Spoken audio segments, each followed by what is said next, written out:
are that was there any kind of leverage or like Luka was getting $207 million no matter what?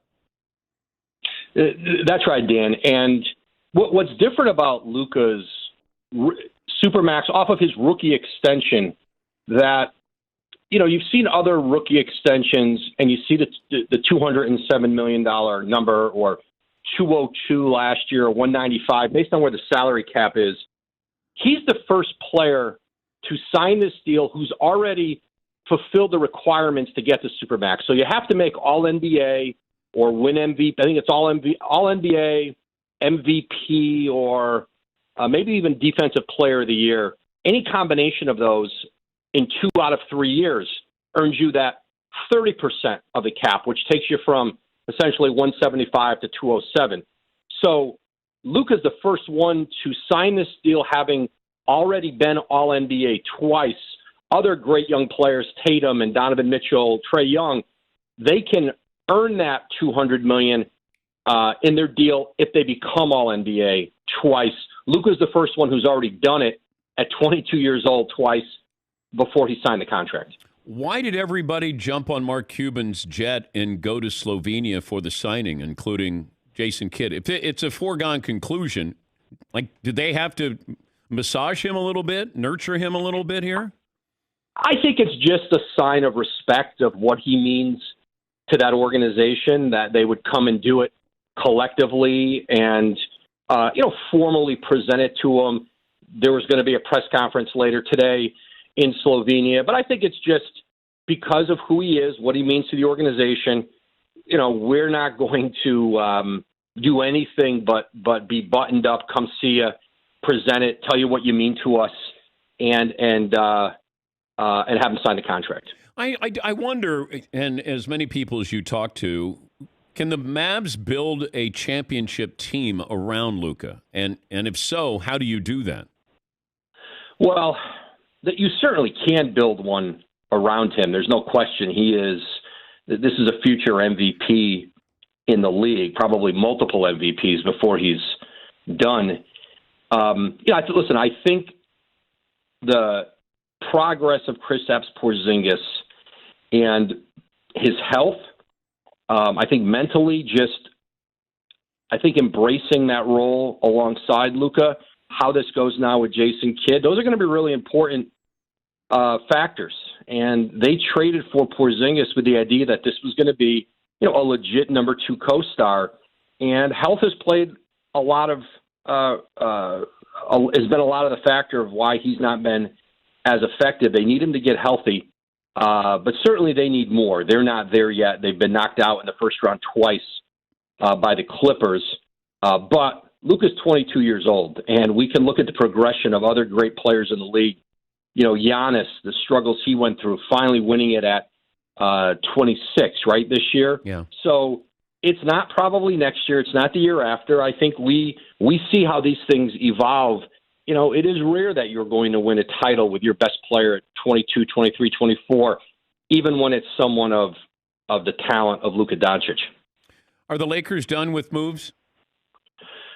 Well, I think certainly significant moves. I think there's still some room to add another veteran minimum player to their roster. But this is largely the team they'll have, and you saw them go out in free agency because of the Westbrook trade and trading essentially 3-for-1 in that deal, losing Caruso to the Bulls. They had to fill out their roster, and you kind of saw a combination of some players who had been there before, older. They get a couple four-men, and Carmelo Anthony, Trevor Ariza come there. Dwight Howard comes back as a center for them, and then a couple younger guards, Malik Monk, Kendrick Nunn comes from Miami. So, when you're the Lakers, you can get some guys to take that veteran minimum deal, who might be able to make a little bit more elsewhere. But you go there on a one-year deal, you have a chance to win a championship, you can increase your value. And I think that's what a couple of those guys are counting on. What do you think the league reaction is to what the Lakers did? Listen, I think the people know that the Lakers were formidable last year. They'll be formidable again. Health is going to play a big part in this. And regardless of the role players around their stars, LeBron James, Anthony Davis, listen, health played a huge part in why that team got knocked out. And they lost to a very good Phoenix team. And who knows, maybe at full strength, Phoenix still wins that series. We won't know. But certainly LeBron now, past, I think he'll be 37, right, in the playoffs next year. Yeah. Anthony Davis coming off of a significant injury. Keeping those guys healthy is, you saw it last year in the postseason, and you saw the teams, Milwaukee, for the most part, was able to stay healthy. They did lose DiVincenzo. Health played a huge factor, I think, when there was just such attrition around the league coming off of in that condensed schedule. And I'm sure that'll be the case next year. But this is an LA team, especially because of LeBron's age. You've got to go for it every year. And now they bring in Russell Westbrook, who, is going to bring a lot to that team. They still have to surround that group with shooting. That's not what Russ does. Russ is not going to be a catch-and-shoot guy when the double teams, when LeBron kicks it out. Russ is going to still attack the rim. And so it's a different dynamic for them. What about Dennis Schroeder, who turned down that extension, and now there's a report this morning that maybe he'll sign with the Celtics? Could the Lakers have done a sign and trade with him to get something in return? They could do one if that interested them. They have the ability.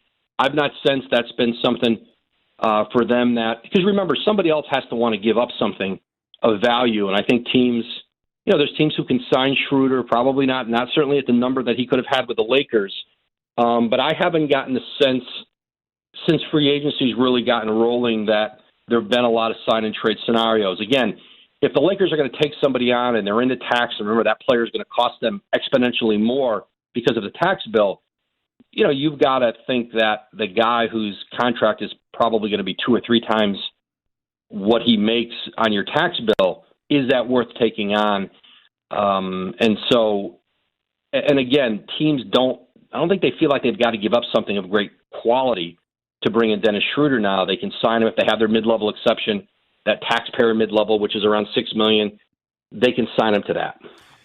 Is there any chance that an owner could just say, I don't care about the tax ramifications? Like Steve Ballmer has how many billions and billions of dollars that, like the Yankees, they just said, we don't care what the luxury tax is. Could you see an NBA owner going rogue and just saying, hey, go, I'll pay it. But I blow through the stop sign. Yeah, I mean, we've seen it. I mean, Golden State's tax bill has been enormous. I mean, they brought in Kelly Oubre last year, and his salary, I think he cost them, I'm trying to remember, just Oubre's salary was over, I think, $50 million when you put the tax. That's commitment. That's a lot of money for Kelly Oubre in a year where you're not going to win the title without Klay Thompson last year. Listen, Brooklyn's tax bill is going to be enormous. The Lakers are going to be in it, and Steve Ballmer and with the Clippers once they re-sign Kawhi Leonard. So I think teams have gone significantly in it. You know, if you remember Prokhorov in Brooklyn early on with the Nets, they didn't have success. It was no object to them. So I think we've seen it. You know, I guess it's all relative to, you know, how astronomical it goes. But there comes a point where you're locked in by the cap, where you just can't. You can't just keep adding big salaries. You're essentially the cap doesn't work necessarily that way, where you get locked in at certain slots, and so you're just paying, you know, a ton of tax for a guy making $3 or $4 or $5 or $6 million. That doesn't mean he's a great player and it makes any sense to do it. Did you trademark Woj? No, not that I know of. You should probably do it today. Why, is something happening? Well, I don't know. I just think you just go with one name. I think you've earned that. Sting, Prince, Madonna, Woj. Yeah, I hadn't thought of it in that grouping, but yeah, that's something I'll check into this afternoon, Dan. Not a bad idea. Okay, not this morning, but this afternoon you will. That's right, after lunch. And trademark Woj bomb too. Well, there you go. Okay. Right. Okay. I hadn't thought of any of these things. Thanks, Dan. All right, thank you, Woj. That's be well. Take care. Adrian Wojnarowski. I'm just helping out. That's all.